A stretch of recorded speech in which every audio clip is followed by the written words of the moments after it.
Beleza, pessoal, a ideia é a seguinte, vamos fazer a revisão. População, o que nós pretendemos é entender a população. População é um conjunto de observações com pelo menos uma característica em comum. Se nós pesquisarmos a população inteira, o nosso resultado pode ser chamado de parâmetro. E nós confiamos 100% que esse parâmetro expressa a realidade da população. Ó, frisando, nós confiamos, não obrigatoriamente ele é o reflexo da realidade. É uma tentativa. Bom, mas como nós não conseguimos pesquisar a população inteira, pesquisamos apenas amostras. A amostra é um subconjunto da população, a partir da qual pretendemos generalizar nosso resultado para a população. Muitas diferentes amostras podem ser obtidas da mesma população. Por isso que ela é apenas um subconjunto da população. Se eu tenho uma amostra, o resultado da análise da variável a partir da amostra eu vou chamar de estimativa. Dependendo da literatura, pode ser chamada também de estatística. Nós vamos depositar 95% de confiança nesse resultado. Para que minha amostra tenha um resultado confiável, eu preciso me preocupar com o processo de escolha, da seleção dos participantes. Esse processo é chamado de amostragem. Então, qual é a diferença entre os três? População diz respeito ao grupo que será investigado, o grupo enquanto totalidade. A amostra diz respeito ao subgrupo da população, o grupo que efetivamente será investigado, uma amostra, e que nós determinamos matematicamente qual é essa amostra, a gente tem um cálculo para isso. E a amostragem é o processo de escolha da amostra dentro da população. Só diz respeito à escolha. Na amostra, tu tens um cálculo. Na amostragem não tem cálculo. Não tem cálculo que eu me refiro é assim, a priori, tá?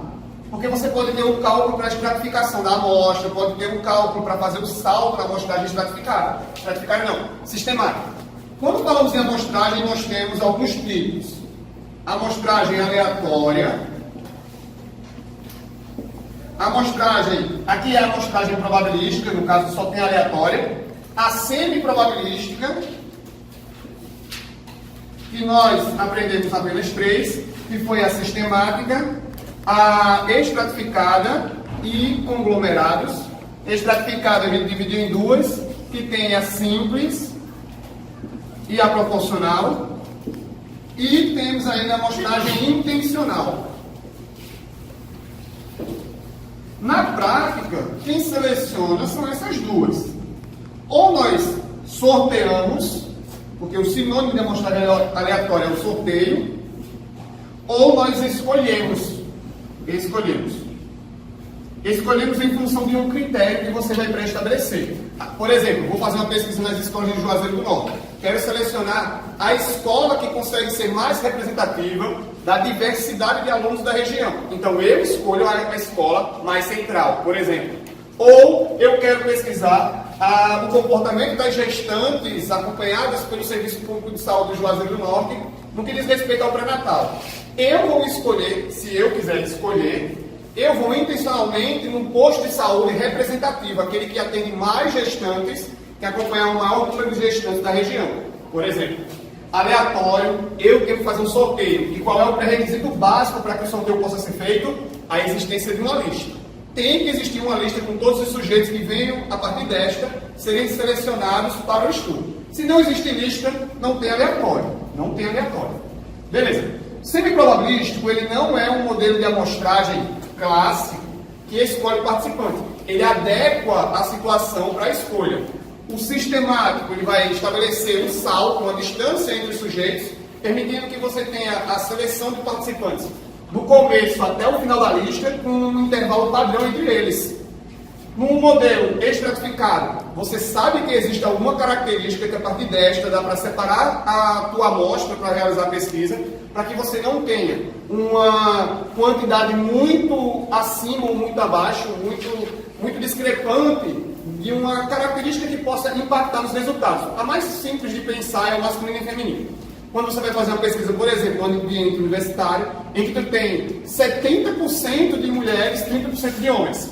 Se você não fizer uma preocupação com a estratificação, talvez as proporções que você obtenha no processo de seleção aleatória seja muito discrepante da realidade que você investiga. Por exemplo, por um modelo aleatório, poderia acontecer de ter 60% masculino e 40% feminino. Ou seja, está errado, está muito discrepante da realidade.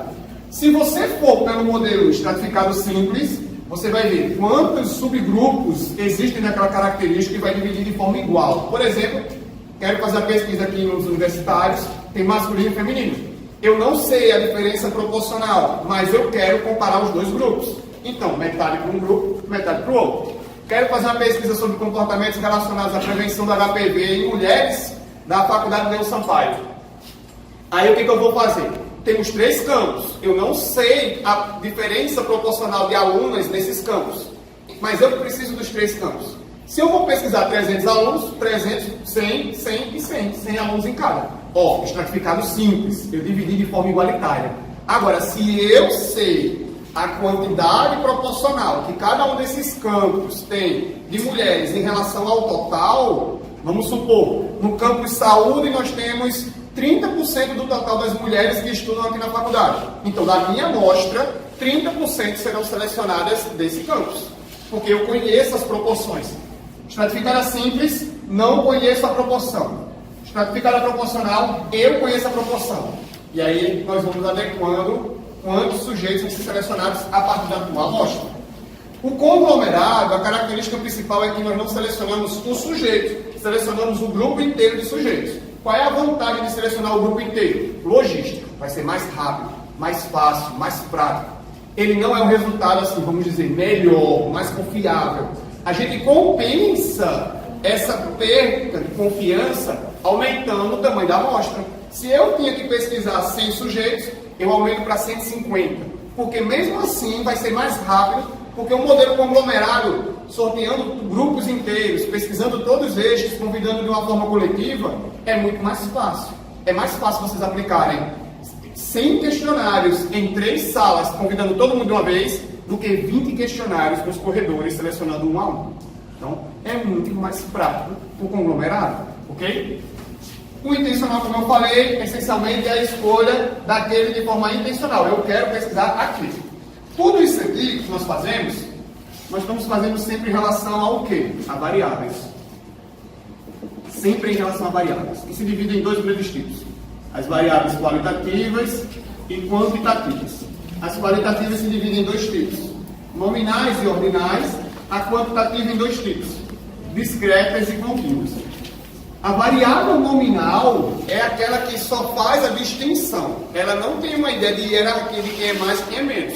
A mais fácil de entender: o sexo masculino e feminino, a cor preferida, a cidade que você nasceu, o curso que você faz. Só serve para fazer a distinção. Não dá para julgar de forma consensual, todos julgando que aquela característica de uma das variáveis é melhor do que a outra. Não dá para fazer isso. Todas estão ali no mesmo nível. A ordinal já é diferente. Consensualmente, nós aceitamos que algumas características têm mais peso do que outras, como o nível socioeconômico. O nível socioeconômico A tem mais condição do que o B tem mais do que C, ou escolaridade. A gente sabe que o ensino superior tem mais anos de estudos agregados do que o ensino superior incompleto, que tem mais do que o ensino médio completo, que tem mais do que o ensino médio incompleto, e assim nós temos uma hierarquia. Na variável quantitativa, a variável discreta é aquela que só permite números inteiros, só vai permitir contagem, não aceita, por natureza, números decimais. E a variável contínua aceita números decimais porque, por natureza, ela expressa um comportamento de uma variável que tem unidades de medidas, como peso, a estatura, quilogramas, centímetros ou metros, velocidade, densidade, tudo que envolver algum equipamento para mensurar, que não é apenas do seu achismo, você vai ter uma variável contínua. A variável qualitativa, você só vai ter essencialmente a contagem e a conversão para valores percentuais, ou seja, a frequência absoluta e a frequência relativa. Ainda dá para calcular aqui também a moda e a mediana. A mediana é o valor do centro, é aquele componente, aquele item no centro. Se for uma variável ordinal, dá para fazer. E a moda é aquela que mais se repete. A variável quantitativa, ela dá muito mais possibilidades de cálculos. Ela vai permitir calcular o mínimo, o máximo, a mediana, a moda, a amplitude, o valor do N, obviamente, aqui também permite o N, o valor da somatória da característica investigada, o valor de média, desvio padrão, variância, intervalo de confiança da média, erro padrão da média e coeficiente de variação. Por isso que a variável quantitativa ela é mais interessante para se trabalhar, porque ela dá uma diversidade de possibilidades muito maiores. Quando nós fazemos tudo isso, nós precisamos inicialmente se preocupar com essa parte, ó. Definir quantos participantes meu estudo vai ter. Eu preciso fazer um cálculo amostral. Existem dois cálculos. População conhecida, que alguns livros vão chamar de finita, e população desconhecida, que alguns vão chamar de população infinita. Embora a gente saiba que não é bem assim, mas a gente aceita porque o pouco que escreveu eu também entendi.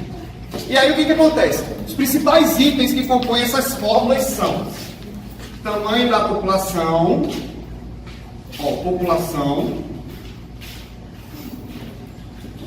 o quanto nós vamos adotar de confiança. Então, qual é a nossa confiança? Nós trabalhamos com 95% de confiança.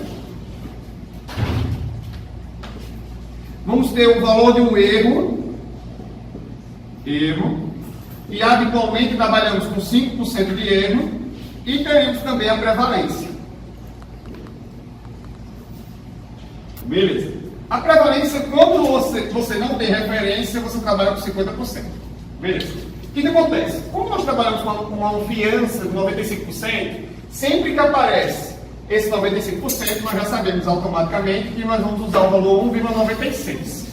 O erro, quando ele aparece, quando são 5% ou outro valor, a gente tem que dividir por 100, vai dar 0,05 nesse caso.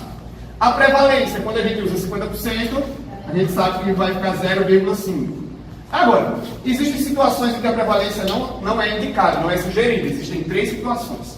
Existe a primeira situação, quando os valores de prevalência que são sugeridos são menores do que 50. Valores de prevalência menores que 50%. Nessa situação, nós escolhemos o valor mais alto. Escolher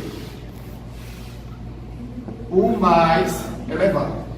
Por quê? Porque ele vai estar mais próximo de 50.